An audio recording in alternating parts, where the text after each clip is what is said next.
Hi y'all, this is Gretchen with Made on the Loop. Today we're going to take this cypress board that my husband and I harvested from the river and use some essential stencils from the Farm and Family bundle. If you're interested, I can get you a link to essential stencils. So we have the cow, the pig, and the rooster, and we're going to use black chalk paint to stencil them.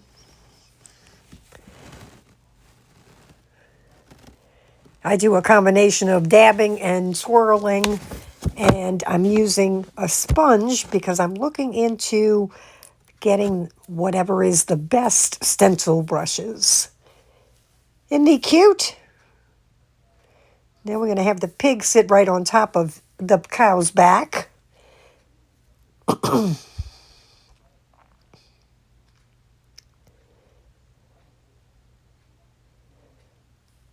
Got to get the pig's snout and his curly tail.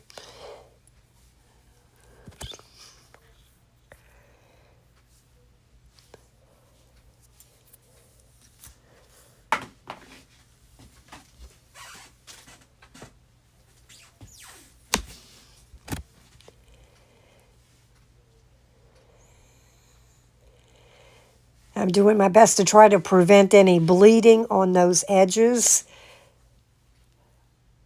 But I'll be honest, there is some bleeding. But they're still cute. And finally, we're going to put the rooster on the top after we give these two a quick dry.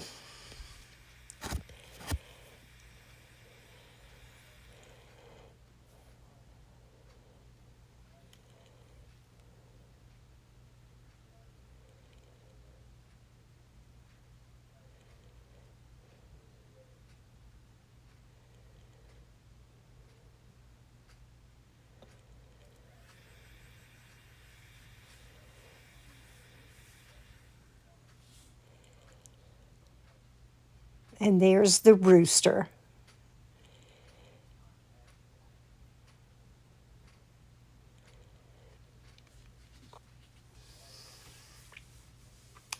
And you can see that this board has some natural elements in there.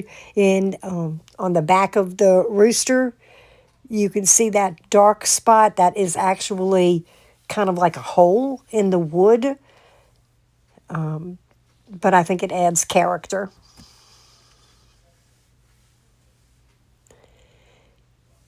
I did try to fill it in a little bit.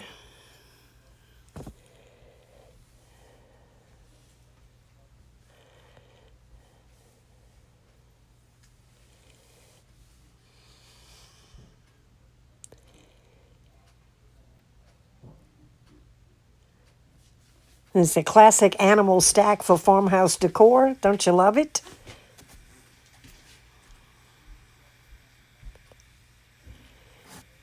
Let's give them a quick dry.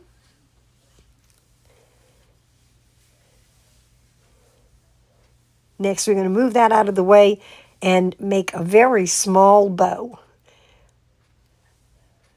Just using a couple of pieces each. Excuse me. There's several different ribbons. Classic farmhouse check. And some polka dots. And I believe the last one is a striped ribbon.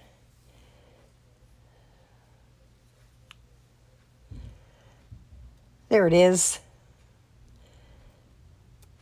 And I think I'm actually recycling that striped ribbon. I think I pulled that off of something else. But it's going to be cute, y'all. It's going to be real cute. Now, this one is a little bit wider than the other one, so I did trim some of it off. But that is the base of the ribbon. Get a piece of jute. And we're just simply going to make an X with each of the ribbons.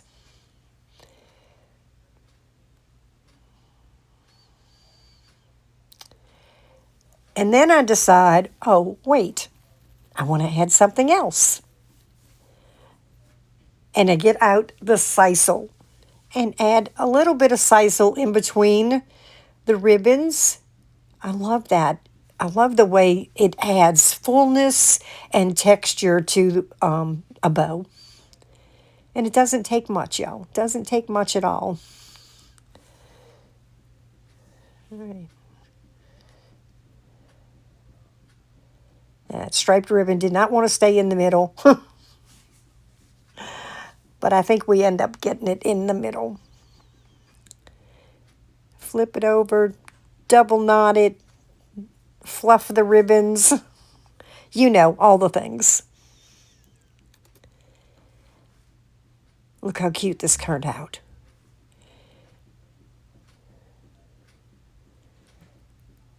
Now, I do trim the sisal back some, but I cut it like they cut my hair, y'all, never straight across. And then I decide the ribbon is too long, the bow is too big, so I'm going to individually cut the ribbons to get it to be the right size. I'd rather, cut it back than have it too short to begin with, right?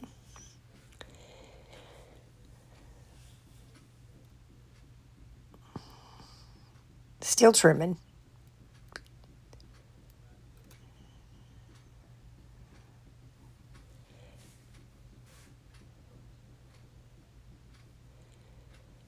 Look how cute. I love that you can see all of the ribbons, striped, polka dots, and checks. And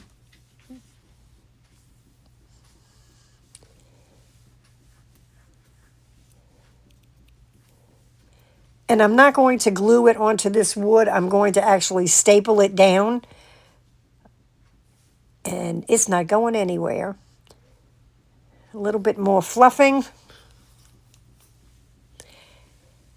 And then I had a cow button, y'all. How cute is that? It is a button with a shank, so I will have to cut the shank off. And when you cut the shank off, you really have to be careful that all the pieces don't fall apart. So make sure you use enough glue in the right spots to keep your button together. It's so cute, y'all. A little whimsical cow.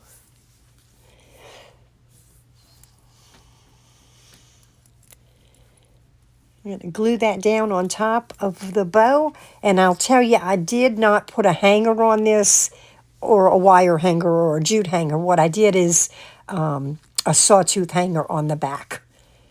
But look how cute that turned out. I love it. I hope you love it too. Thanks so much for watching my video. There's the finished product. If you don't mind, give me a follow, share me out, and have a wonderful day, y'all.